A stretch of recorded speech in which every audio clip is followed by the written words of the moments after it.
Legenda ini berkisah tentang Datuk Marsam yang hidup di Desa Paseban. Datuk Marsam adalah seorang pemimpin yang sangat baik dan karismatik, sehingga sangat disegani oleh masyarakatnya. Suatu hari, Desa Paseban terkena wabah penyakit yang disebut nyampu bujang penyakit demam panas yang melanda para pemuda. Sudah berbagai cara pengobatan dilakukan. Namun penyakit itu tidak bisa diobati. Seorang ahli nujum yang bernama Datuk Sengkati memberi nasihat kepada Datuk Marsam untuk menemukan seorang dukun. Ternyata, dukun itulah yang telah menyebabkan wabah penyakit itu. Setelah melalui proses musyawarah, berangkatlah Datuk Marsam, Datuk Sengkati, dan 3 pemuda kesatria pilihan untuk mencari dukun itu. Dalam perjalanannya, rintangan demi rintangan harus mereka hadapi.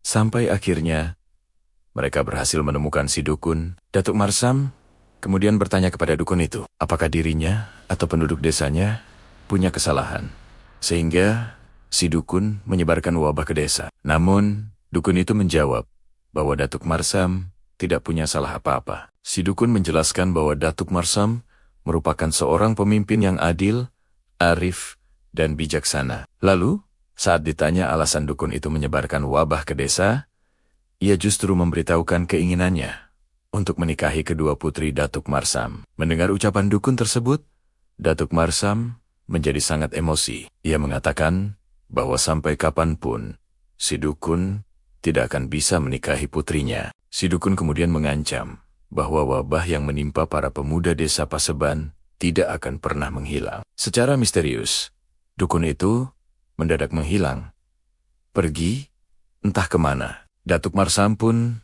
memutuskan untuk pulang kembali ke desa. Seiring berjalannya waktu, wabah yang menyerang desa Paseban berangsur-angsur mulai menghilang. Namun, Datuk Marsam masih teringat dengan ucapan si dukun. Oleh karena itu, Datuk Marsam berniat untuk menikahkan kedua putrinya. Saat Datuk Marsam sudah menemukan pemuda yang cocok untuk putrinya, tiba-tiba, desa Paseban kembali diserang oleh wabah belalang. Banyak belalang yang menyerang lahan pertanian, hingga mempengaruhi hasil panen. Datuk Marsam pun teringat dengan perbuatan jahat si dukun. Suatu ketika, 2 ekor belalang datang menghampiri Datuk Marsam. Ternyata, 2 ekor belalang itu merupakan calon suami kedua putrinya yang terkena sihir. Datuk Marsam pun pergi mencari si dukun jahat. Setelah mereka bertemu, Datuk Marsam bertanya, apa yang dukun itu inginkan? Si dukun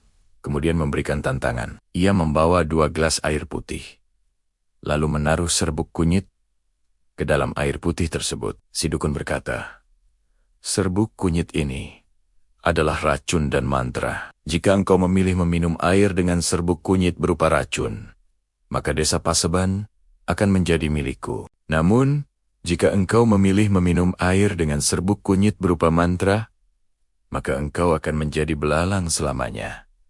Tanpa pikir panjang, Datuk Marsam menerima tantangan tersebut. Singkat cerita, Datuk Marsam meminum salah satu minuman, dan dukun itu meminum air di gelas satunya. Tiba-tiba, Datuk Marsam berubah menjadi belalang, dan kedua calon menantunya berubah menjadi manusia kembali. Bersamaan dengan itu, sang dukun mati, dan tubuhnya pun lenyap. Melihat kejadian itu, seluruh warga desa menjadi sedih karena Datuk Marsam berubah menjadi belalang. Datuk Marsam berpesan kepada seluruh warga, meskipun dirinya tidak lagi berwujud manusia, mereka harus menjaga desa Paseban dan ingat kepadanya. Desa Paseban pun kembali tentram. Tidak ada lagi wabah penyakit yang menyerang. Di bawah kepemimpinan anak tertua Datuk Marsam, desa Paseban kembali menjadi desa yang aman dan tentram.